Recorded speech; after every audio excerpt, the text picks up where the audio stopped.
Olá, tudo bem? Sejam bem-vindos e bem-vindas a mais uma aula de sábado aqui comigo no canal do Bibliothinking.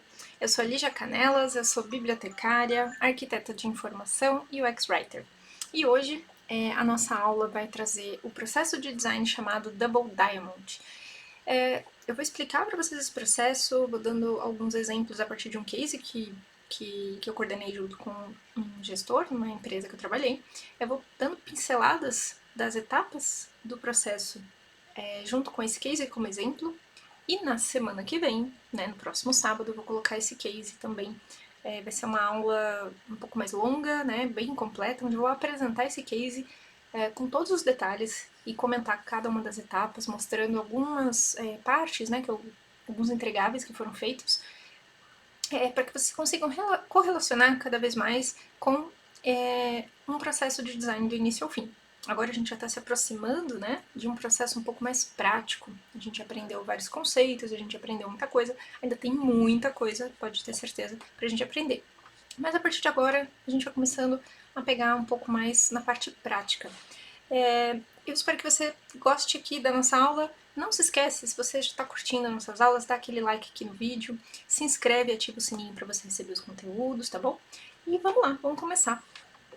Deixa eu aumentar a tela aqui para vocês, para ficar mais fácil. Então vamos lá, gente. Pronto.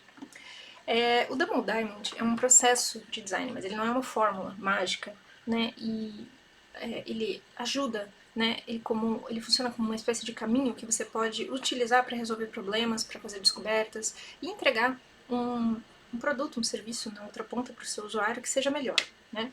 Que tenha realmente valor, que atenda às necessidades. Então, ele é uma sugestão de caminhos que você pode apresentar nos seus projetos, enfim, mas ele não é uma fórmula fechada, né? E nem de longe uma fórmula mágica, linear. E vocês vão entender melhor conforme eu vou passando aqui. O Double Diamond ele foi criado em 2005 por uma empresa chamada British Design Council, que é uma instituição sem fins lucrativos, e ela trabalha desenvolvendo programas, metodologias, processos de design, né? E o foco delas é o setor público, a parte de inovação social e também para negócios. Um desses métodos, um desses processos que a Design Council criou foi o Double Diamond, tá? Que consiste basicamente em um processo para explorar um problema, uma oportunidade de melhoria num processo, num serviço, num produto e depois focar em ações direcionadas, ações bem efetivas para você resolver esse problema. Mas uma das características mais importantes do Double Diamond é focar numa fase inicial bastante aprofundada de pesquisa, tá? Então, quando a gente começar a passar aqui nas etapas, eu tenho certeza que você, que já conhece um pouco sobre Design Thinking, porque já assistiu a nossa aula aqui no canal, se não assistiu eu vou deixar aqui, mas você que já conhece um pouco sobre Design Thinking vai perceber uma correlação, né? Também tem pessoas que dizem que o Double Diamond é uma prática que vem da metodologia do Design Thinking. E você pode perceber que o Double Diamond também, como processo de design, é baseado nos 3 princípios do design de base, né? Que são a experimentação. Perdão, vamos começar do começo. O princípio da empatia, né? Porque você está criando algo para outra pessoa, você precisa conhecer essa pessoa, as necessidades, observá-la. O segundo pilar, que é colaboração, né? Você trabalha sempre de forma colaborativa, em time. E o terceiro pilar, que é a experimentação. Você vai testar sempre o que você vai fazer, você não tem como criar algo e já dizer que aquilo vai ser incrível, vai funcionar, você sempre trabalha com a experimentação, os testes, tomadas de insights, e aí a partir disso você pode desistir de uma ideia ou mudar a rota do caminho e fazer esse ir e voltar, né? Testar e retomar, regredir alguns passos, retomar para melhorar, né, aquele projeto e seguir em frente a partir dali, garantindo então que no final você vai ter um resultado mais efetivo. Por isso que não é um processo linear, né? Você pode testar e voltar várias vezes até resolver de fato e gerar algo de muito valor. Bom, vamos lá. Basicamente, o Double Diamond é essa figura aqui que vocês estão vendo, certo? Eu começo sempre com um problema inicial, uma questão que eu preciso resolver. Então, vou usar como exemplo para vocês um case, né, de uma empresa que eu participei, conforme eu tinha falado. Eu trabalhei numa empresa de desenvolvimento de plataformas educacionais, plataformas digitais, né, para principalmente para a área de editoras e na área educacional, também universidades corporativas. Um dos nossos clientes era uma instituição de ensino superior de grande porte, tinha faculdades, centros, né, de universidade espalhados no Brasil todo, então tinha aluno do Iapoque ao Chuí, e eles estavam acostumados a dar aula de graduação, oferecer cursos de graduação e pós-graduação no modo presencial, mas em um determinado momento eles entenderam que era necessário fazer uma virada para o digital. Decidindo isso, eles compraram um conjunto de tablets, então os alunos ao se matricular ganhavam um tablet, criaram todos os conteúdos digitais e precisavam de uma plataforma para colocar esses conteúdos, né, para o aluno poder assistir às aulas, abrir os livros, as apostilas, fazer as provas.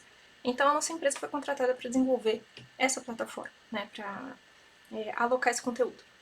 Porém, né, depois disso, surgiu um problema. A empresa percebeu um volume muito alto de chamados. Né? E aí, meu Deus, de onde vieram tantos chamados?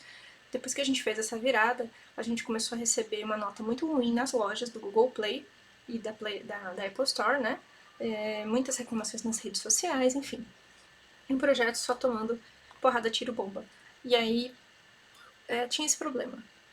Então, o cliente pediu um relatório do suporte técnico e do atendimento, né? O que está acontecendo, quais são essas reclamações, o que está pegando mais. E dentro desse relatório existiam poucas categorias, né? Alguns problemas de performance de dispositivo, outros problemas relacionados à insatisfação do usuário com a migração, né, do presencial para o digital, e uma grande categoria chamada outros. Outros problemas, ninguém sabia o que tinha lá, não tinha categoria, né? Então os chamados, né, que são esses atendimentos, não tinham categorização. Logo, era invisível, né? Não tinha dados suficientes para que o cliente pudesse tomar nenhuma decisão estratégica e entender o que estava acontecendo. Então, esse era o problema. Inicialmente, esse era o problema. Então, chegou até nós isso, né? A gente tem essa questão para resolver. Precisamos ter visibilidade dos dados no relatório para entender o que está acontecendo com o suporte técnico, né? Com esse monte de chamados que a gente tem recebido. Então, a gente está aqui diante do duplo diamante, na primeira pontinha, né? Que é entender mais ou menos, ou receber numa demanda, chega essa demanda para você como um problema inicial ou uma necessidade inicial de melhoria, né? Aqui para nós era um grande problema. Depois disso, a gente começa a entrar numa fase de divergência. A divergência, ela é a subidinha aqui da rampa do nosso diamante, ela amplia as possibilidades e nos permite investigar.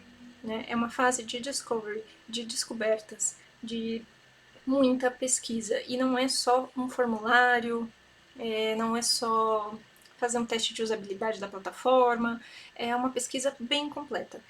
Envolve tudo que você puder fazer que faça sentido para descobrir tudo sobre esse problema. Inclusive para descobrir se isso é realmente um problema. Era esse o problema? Né? Porque às vezes, como a gente vai ver, a gente descobre que este é um aspecto do prisma, mas a gente tem outras coisas envolvidas ali e aquilo era só a pontinha do iceberg. Então, na hora de divergir, é feito esse processo de aprofundamento de pesquisa, né? Conhecer o usuário, como ele está usando essa plataforma, nesse caso, né, nosso, mapear todos os chamados, entender o que está acontecendo, como ele tem como essas pessoas estão se referindo, né? Se elas estão sendo bem atendidas, por quais canais ela tem chegado a ter atendimento, quem são essas pessoas, onde elas moram, de onde estão vindo esses chamados, característica, né, que a gente pode pensar, talvez, se não tiver isso, geralmente não tem, as empresas às vezes chegam com essa demanda, elas não têm uma persona, né, definida, um mapa de empatia, enfim. Esse início do projeto, onde você está definindo, né, tentando entender esse problema por meio de pesquisa, é o kick-off do projeto. Geralmente é feita uma reunião muito grande, um workshop, onde todo mundo da equipe conversa sobre suposições, né? Coisas que você vai ter que pesquisar. Quais são as certezas que vocês têm, as dúvidas, e o que se tem de hipótese e suposição, para que realmente você possa aprofundar na pesquisa. E aí, nesse momento, é importante tentar detalhar os primeiros objetivos e construir persona dos usuários, né, desse público que usa o seu produto, o usuário, fazer jornada de usuário, fazer um canvas para definir objetivos, mapear os riscos, quem são os stakeholders envolvidos, quais são as necessidades de cada um, qual, sei lá, qualquer outra atividade que possa estar envolvida ali que vai ser importante nesse primeiro momento. E aí, depois disso, quando você tem muita informação, né, você começa a perceber nessa fase de descoberta que, na verdade, surge mais de um problema, geralmente, né? O problema, ele é como um gremlin, né? Você joga água e aí deu ruim, né? Ele vai se multiplicando. Você percebe, então, nesse caso do case, que quando a gente foi investigar os chamados, ouvir as ligações telefônicas, foi um processo que eu tive que mapear todos os chamados atendidos, né? Ou pelo menos uma boa amostra, e ouvir as ligações telefônicas, observar os agentes de suporte durante o atendimento, observar a interação entre usuário e agente, observar os principais problemas relatados, como o usuário estava falando e como o agente entendia, né, se tinha comunicação. E aí a gente foi percebendo que um falava português, outro falava grego. Fomos percebendo problemas em relação ao usuário não encontrar um canal de suporte, então ele tinha que ir até a loja na Google Play ou na rede social para falar, para perguntar coisas, tirar dúvidas ou reclamar. Isso expunha demais a empresa, porque não tinha um botãozinho de contato com suporte dentro do próprio produto, né, da plataforma. Então, a gente começou a perceber que isso era uma grande dor, né, do usuário, acabava gerando muitos problemas para o cliente. Percebemos falta de padronização nos scripts de atendimento. Nós não tinha script. Cada agente de suporte atendia falando de um jeito, com uma personalidade diferente, que fazia parecer que a marca ela não tinha uma voz única, né? Ela não se representava por meio de uma voz, de uma identidade, né? Ela estava na mão do agente. O agente, um era mais formal, o outro era mais informal, o outro escrevia alguma coisa errada, enfim. E isso gerava atendimentos aleatórios, né? Não parecia que era a mesma empresa que estava te atendendo. Não tinha padronização na forma de se referir às funcionalidades e produtos, né? Então a gente começou a perceber que o usuário tinha essa dor. Ele falava às vezes que ele estava com um problema em determinada parte da plataforma, se referia a ela de uma forma e o agente não conseguia identificar porque tratava por outro nome. Não tinha assim um casamento no universo de vocabulários entre o que as pessoas daquele produto usava e como a empresa entendia, né? Então cada um falava uma língua. Basicamente tinha um grande problema aí de artefato textual dentro da experiência, de estrutura, de arquitetura de informação, por conta dessas categorias, né? Os chamados chegavam, não eram categorizados de forma alguma, ficava tudo muito num bolo só, então na busca não era possível recuperar, e também não era possível gerar relatórios muito consistentes. E aí, enfim, várias hipóteses surgiram. Será que é por conta de não ter base de conhecimento? Será que é por conta de falta de treinamento? Será que é porque os usuários não tiveram treinamento lá? Será que é porque alguém passou informação errada? Mas a gente tem certeza que eles tiveram um treinamento nessa virada de chave, porque foi feito um treinamento. Então, muitas coisas surgiram e a gente foi definindo, né, o que a gente tinha certeza, o que a gente tinha dúvida e o que a gente precisava investigar muito mais. Tendo todos esses dados, a gente começa a avaliar um momento de definição. A gente começa a descer a rampinha aqui do nosso primeiro diamante, porque com tanta informação da pesquisa, a gente já descobriu muita coisa e agora a gente precisa fechar um pouco, né, convergir, né, chegar a um consenso ali, definir realmente um dos problemas ou alguns dos problemas em que a gente vai priorizar a nossa ação. E outros problemas que não poderão ser resolvidos agora, a gente vai deixar em uma lista de espera ali, aguardando para que possa ser atuado num segundo momento. Geralmente a gente define aquilo que é mais gritante, aquilo que é prioridade, aquilo que vai vai apagar o incêndio, né, e vai resolver a situação da melhor forma para o usuário e para o cliente. Então, a gente avalia o que a gente vai conseguir resolver agora, baseado nos recursos que a gente tem, na quantidade de pessoas que a gente tem. Eu não gosto de chamar pessoas de recursos, então eu falo recursos e pessoas. O que a gente vai conseguir fazer nesse prazo, o que é mais. O que vai representar maior valor. E então a gente vai seguindo a partir dessa definição somente aquilo que está priorizado. É mais fácil também, porque ninguém consegue resolver tudo de uma vez, né? Então esse primeiro diamante ele é basicamente isso, né? A gente prioriza pesquisa, insights, problemas, entende realmente se aquele era o problema. No caso, a gente percebeu que o problema não era o relatório, não era só poucas categorias para classificar chamados, mas sim todo um ecossistema de atendimento, de fluxo, de terminologias, de problemas que estavam surgindo que a gente nem conseguiu ainda investigar, porque eram muitos chamados, a gente ainda estava tateando ainda em algumas coisas, então o problema era muito mais profundo. Então aquele primeiro problema se desdobrou em vários outros, né? Esses problemas, como usuários insatisfeitos, equipe de suporte bastante afogada de trabalho, falta de padronização da terminologia, gerando relatórios inconsistentes, falta de material de consulta para o treinamento desses agentes, né? Não tinha base de conhecimento sobre os produtos, sobre a plataforma, não tinha nada que o agente pudesse utilizar, né, para consultar como ele se referia, como se referir àqueles produtos para poder falar uma linguagem mais padronizada ali e mais tranquila, mais familiar para o usuário. Também tínhamos os problemas de falta de categoria suficiente, né? Então a gente não tinha armazenamento adequado desses chamados, uma organização desses chamados para poder gerar retroalimentação do roadmap de produto, com insights de melhorias, com informações estratégicas para outros setores, né? Chega muita coisa no setor de atendimento e suporte que pode ajudar setor de marketing, setor de desenvolvimento, setor de relacionamento, setor de soluções de produtos, enfim. E depende da empresa, vai ter várias pessoas interessadas nessas informações. A gente percebeu falta de canal para suporte, percebemos também. Acho que é isso, basicamente. Bom, nesse primeiro momento, então, a gente entendeu as pessoas, os problemas, os desdobramentos desses problemas e passamos a definir, né, em quais problemas nós iríamos atuar, convergindo, né, sobre priorização do que a gente poderia atacar, né. Depois que a gente definiu, a gente vai começar então a resolver, botar a mão na massa. E aí a gente sobe de novo a segunda rampinha aqui do nosso segundo diamante, só que agora voltando no momento de divergir, né, de voltar a ter exploração de várias ideias, de ampliar, né, muitas ideias de soluções. E aí, nesse momento, a gente tem várias ideias que podem satisfazer o problema e começar a pensar em quais delas seriam mais interessantes. Nesse momento, é possível, é melhor, né, que você trabalhe com um time mais multidisciplinar, porque você tem várias pessoas interessadas, vários stakeholders interessados que vão dar a opinião deles para você poder gerar uma solução que atenda a todos. Então, também para ter noção de viabilidade, porque o setor de desenvolvimento, setor de relacionamento, de infra, enfim, cada um vai dar a sua opinião sobre o que é possível ou não fazer.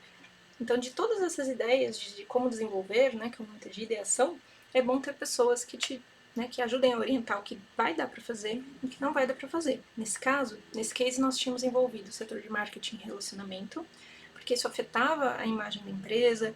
O setor de relacionamento também recebia alguns chamados no e-mail super errado que os usuários acabavam encontrando na página e mandando erroneamente, né? Envolvidos também o pessoal de infraestrutura e suporte técnico e desenvolvimento, que eram interessados em receber as demandas técnicas e resolver, né, problemas de bugs, problemas, né, mais técnicos mesmo. Depois tinha o pessoal do cliente, né, a secretaria acadêmica do cliente, que era a instituição de ensino, que também percebeu que nos nossos chamados tinha muita coisa relacionada a dúvidas de secretaria. Eles vinham para o nosso suporte, achando que a gente poderia resolver, porque entendia a plataforma como uma coisa só. Né? A instituição de ensino, eu estou aqui dentro da plataforma, eu devo conseguir acessar o financeiro, a secretaria. Para eles não era tão visível isso, né? Que eles podiam, que tinha uma plataforma para cada coisa. A secretaria era uma coisa, a plataforma de conteúdo era outra, então tinha esse problema de ecossistemas de plataformas. E a secretaria acadêmica também percebeu, né, que a gente tinha muitas dúvidas, os usuários tinham muitas dúvidas em relação à matrícula, boleto, enfim, coisas que precisariam ser direcionadas para eles, teriam que se organizar para receber esses chamados também. Nós também percebemos, né, que outros interessados ali eram os próprios usuários, os alunos e professores que tinham uma péssima experiência, né, então eles eram os maiores afetados ali e não tinham uma experiência de atendimento rápida, muitas vezes não era resolvido o problema, eles não conseguiam se expressar e ser entendidos, não havia muita comunicação. E o outro interessado era a própria equipe de agente de suporte, que estava afogada de trabalho, né? Então também não era uma boa experiência de trabalho para a equipe de suporte. E nessa fase então de desenvolvimento, eu teria que se pensar em ideias, né, que seriam mais importantes para serem feitas. E algumas das ideias que surgiram nesse momento precisavam ser testadas e criados alguns protótipos para a gente começar também a pensar em ideias que fossem fáceis de serem realizadas e testar se realmente elas iriam atender. Então é uma fase de desenvolver a solução, pensando em resolver o problema, e já prototipar, né, tentar validar de alguma forma a viabilidade daquela solução. Porque se não for comprovado que vai dar certo, você retorna e diverge de novo para ter mais ideias, né? E pode retornar, inclusive, a um ponto de pesquisa, porque pode ter faltado coisas nessa etapa primeira aqui de pesquisa que vai afetar todas essas demais etapas. Então, o processo de Double Diamond, apesar deste diagrama estar dessa forma, ele não é necessariamente linear. Você pode retornar e deve, né, para fazer o trabalho direitinho, né? Em outras palavras. Bom, então, definidos algumas ideias, no nosso caso do case a gente definiu que era necessário ajudar os agentes do suporte com material de consulta, mas até esse material de consulta ser feito como uma base de conhecimento sobre os produtos e funcionalidades, ou que ações tomar, para quais setores direcionar, nós teríamos que criar scripts de atendimento com respostas prontas para alinhar a linguagem, a comunicação, para não frustrar ainda mais o nosso usuário. Então a gente fez todo, eu montei no caso vários scripts de atendimento, melhorei todo esse texto a partir de um vocabulário controlado. Então isso já apagou alguns incêndios e fiz uma recategorização de todos os chamados a partir desse mapeamento para melhorar os dados de relatório e a gente ter mais dados para trabalhar. Entendendo ali, dentro daquela categoria outros, né, no relatório, quantos problemas existiam, quais eram de interesse do cliente, que ele também, de interesse não, de responsabilidade do próprio cliente em relação à secretaria e outras coisas, né? Então a gente conseguiu já trabalhar com essa ideia e percebemos que íamos ter que ter um treinamento para utilizar esses scripts, então um treinamento para usar a base de dados, teríamos que também, né, surgiu nessa época a ideia, e eu testei e acabou dando certo, de ir até as lojas, as redes sociais, achar essas pessoas que estavam reclamando, conversar com elas e direcioná-las para o suporte, para que elas pudessem resolver os problemas numa plataforma onde a gente não expusesse os problemas para todo mundo. Depois de atendido, a gente pedia para o usuário ir lá de novo avaliar novamente, e geralmente eles faziam isso. Então a gente conseguiu ter uma ideia de como fazer a nota subir, né?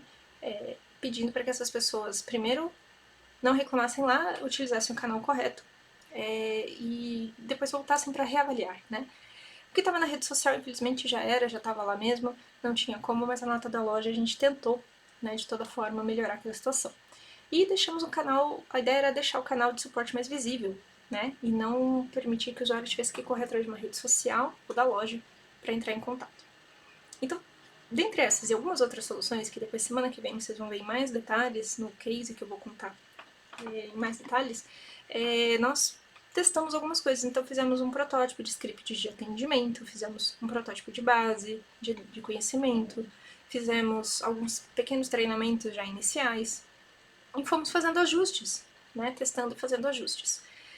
Bom, depois a gente conseguiu entregar alguns processos, né? Então a gente já conseguiu algum atendimento mais padronizado, já conseguimos a base de conhecimento começou a ser utilizada, ainda não estava finalizada, um vocabulário controlado que já atendeu aos assuntos mais prioritários, mas ainda não estava finalizado, e o tempo todo testando. Nesse momento em que a gente já entrega, né, alguma coisa, já mostra alguma coisa ao nosso cliente e já começa a testar, a gente está de novo convergindo, né, para uma solução, né? E temos um resultado entregável, né? Alguma solução feita. Porém, com o tempo, as pessoas perceberam que 2 diamantes não seriam suficientes para um processo inteiro, que seria necessário um terceiro diamante. E aí eu tenho uma imagem aqui que é do triplo diamante, né? Onde essa parte de criar uma prova de conceito, né, ou seja, um protótipo, ela é mais demorada, né, e a construção e o teste são também etapas mais que têm um espaço maior de acontecimento, um foco maior, para só depois ser entregue. Porém, o final aqui é um processo contínuo de revisão e melhoria, né? Então, o terceiro diamante ele vem suprir necessidades reais, demandas reais das empresas. E geralmente só os 2 diamantes ali, só aquele processo mais encurtado, ele não dava conta de necessidades reais, porque geralmente quando você entrega e começa a fazer os testes, né, começa a ver o seu usuário utilizando, surgem muitos insights. Você precisa voltar e melhorar muita coisa, vão gerar outros problemas, né? Então, o terceiro diamante ele vem para esticar esse processo um pouquinho mais e dar maior foco em cada uma das etapas. Então, no terceiro diamante, o primeiro diamante aqui, ele se dedica bastante à pesquisa, né? Alinhamento do briefing, de projeto, escopo, do problema ou da melhoria, a pesquisa, né, do público, as dores e os concorrentes, né? O que os concorrentes fazem também faz parte da pesquisa, benchmarking. Ter insights, né? Então, tudo que você sabe, o que você supõe, as ideias, as certezas, escolher, então, de tudo isso, quais as dores vão ser resolvidas para definir. Mas a partir daqui, você está criando uma definição como hipótese ainda, né? Possíveis soluções. Então, você converte de novo para ideias. Vamos priorizar quais as ideias nós tivemos no momento de novo de divergência, prototipar, tá? Para depois aprovar ou não esse protótipo baseado em testes, né? Todo protótipo é feito para simular o seu uso, para ser testado, gerar mais dados. E depois que você testou, você vai repensar se isso vai para frente ou não. Aí sim é criado um roadmap, né? Um projeto para desenvolver isso, colocar essa ideia em prática mesmo, construir essa solução. E depois ainda é feito uma espécie de um protótipo mais avançado, né? Que é um produto entregável com o principal das funcionalidades que esse cliente vai precisar para já começar a funcionar, para já começar a resolver, né? E aí você entrega, mas você entrega testando, né? Um lançamento meio que teste. Você continua testando, continua observando e continua gerando insights e melhorias no processo de revisão que não termina, né? Até porque as pessoas estão sempre mudando, as necessidades estão sempre mudando, tá? E você pode, então, baseado nesses testes, repensar e tomar outras decisões. Então, basicamente, gente... Opa, deixa eu abrir aqui de novo. Basicamente, hoje a gente viu os 2 e os 3 diamantes, né, dos processos de design triplo diamante e duplo diamante. No caso desse case, a nossa entrega teve bastante sucesso, porém muitos ajustes ainda, principalmente nas questões de categorias, de como definir a descrição desses produtos internamente, do funcionamento das funcionalidades, porque a empresa não tinha documentação sobre o produto. Então, foi um trabalho que descobriu ali, abaixo do iceberg, uma profundidade muito grande, né, de coisas a serem feitas. Então foi um trabalho que exigiu bastante, né, que continuou ainda por muito tempo, porém conseguimos apagar alguns incêndios, conseguimos resolver as questões mais gritantes e dar visibilidade para o nosso cliente com um relatório mais consistente, com dados mais consistentes. Então ele já conseguiu entender que a nossa plataforma não era o problema, né, que os problemas estavam muito bem distribuídos com vários responsáveis e que tinha trabalho para todo mundo fazer para fazer o projeto dar certo. Então a gente conseguiu, né, também tirar esse peso de que nossa plataforma teria algum problema de performance, quando na verdade existiam muitas questões dos dois lados para serem resolvidos. E dessa forma a gente conseguiu subir a nota da loja e termos uma diminuição de chamados, né? Nosso usuário ficou mais autônomo. Depois da base de conhecimento, a gente conseguiu criar um FAQ de perguntas frequentes, manuais e tutoriais, né, para que esse usuário não precisasse chegar a enviar um e-mail para o suporte, ele já tiraria as dúvidas dele antes com esses materiais.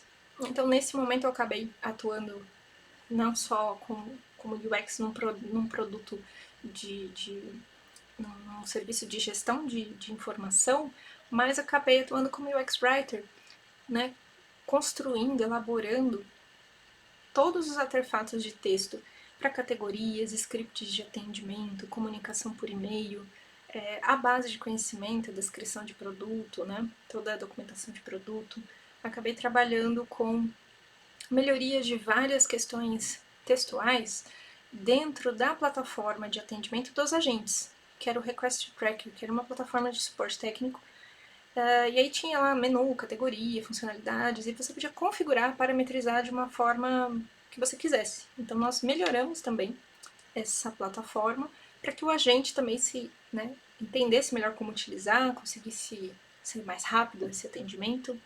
E montamos um fluxo de atendimento para o suporte, prevendo o uso dos scripts, a consulta base de conhecimento, uma finalização mais adequada, né, do atendimento. E uma coisa super importante, né, eu coloquei lá um gerenciamento da ansiedade desse usuário. Então você manda um e-mail para o suporte com um problema. O suporte diz, ok, recebi, entendi e vou resolver. E aí fica uma semana sem ninguém falar com você. Aí você precisa interagir de novo e falar, oi, vocês não me responderam mais, vocês estão resolvendo o problema, tá tudo bem? É muito ruim quando o usuário precisa entrar em contato, né? Porque parece que você esqueceu dele, ele não sabe se você esqueceu mesmo, se chegou um e-mail que ele não viu. Então existe uma coisa chamada gerenciamento de ansiedade, não sei se isso existe, mas assim, a gente trabalhava com algumas interações esporádicas para informar o status de cada etapa do atendimento, do início até a sua completa finalização. E no final, uma categorização adequada. A gente tinha a categorização inicial daquele chamado, baseado no que o usuário descrevia. O usuário, poxa, eu não estou acessando nada aqui, está tudo fora do ar para mim, não consigo abrir a plataforma, não consigo acessar minhas aulas. No final de todo o atendimento, na verdade, o problema era uma incompatibilidade do dispositivo dele, que estava um pouco antigo e não recebia mais atualizações do sistema operacional. Então, o nosso aplicativo não conseguia performar, funcionar, por conta de um celular que estava já estava numa versão muito anterior e as atualizações já estavam muito avançadas. Então, a gente categorizava depois, no fim, como um problema de incompatibilidade do dispositivo. A gente encontrou muitos problemas em relação a isso, o que alertou, por isso que eu digo que o Double Diamond não é linear, a gente encontrou ali novos insights, né, como a terceira ponta ali do terceiro diamante, muitos insights em relação a um problema grave de falta de pesquisa inicial quando esse projeto foi lançado.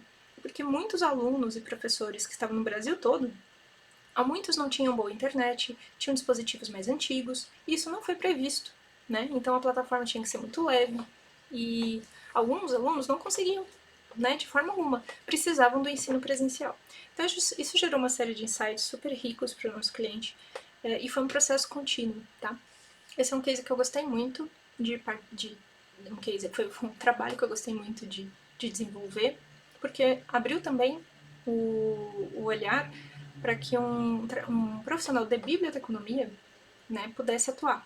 Na época, a minha formação era biblioteconomia e eu estava estudando pós-graduação em gestão de informação digital.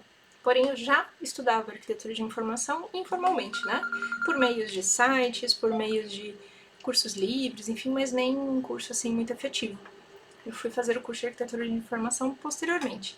Mas já nesse momento eu sentia, já percebi o insight de que existia muito trabalho para o profissional de biblioteconomia na área de gestão de conteúdos e informação digital, inclusive nessa área de UX Writing, que naquela época eu não entendia com esse nome, não conhecia com esse nome, mas que já era um trabalho que era feito, né? Sempre foi feito, de alguma forma, com poucas metodologias ou com más práticas ou algumas boas práticas, mas já era feito. Então, esse case é um case também que eu espero que vocês gostem, né, principalmente o nosso público tem muitos profissionais da biblioteconomia, para entender que existe um gancho muito importante, um caminho bastante amplo de atuação para nós, bibliotecários. Lembrando, então, agora a gente chegou ao fim da nossa aula, que a semana que vem eu vou trazer o case inteiro, vou falar do início até o fim e mostrar alguns entregáveis, um pouquinho da carinha do vocabulário controlado, um pouquinho da carinha da pesquisa, dos relatórios, para vocês verem e entenderem. Então a aula que vem vai ser bacana vocês correlacionarem com toda essa etapa que eu passei hoje para vocês. Se ficou alguma dúvida, deixa aqui nos comentários, se quiser comentar alguma coisa, Não esquece de dar o seu like antes de você sair e de se inscrever no canal, ativar o sininho para você ir recebendo esses e outros conteúdos que eu vou fazer também, não só essas aulas, tá bom? Eu espero então que vocês tenham um ótimo final de semana. Obrigada por estarem aqui assistindo. É isso. Até mais, gente. Obrigada.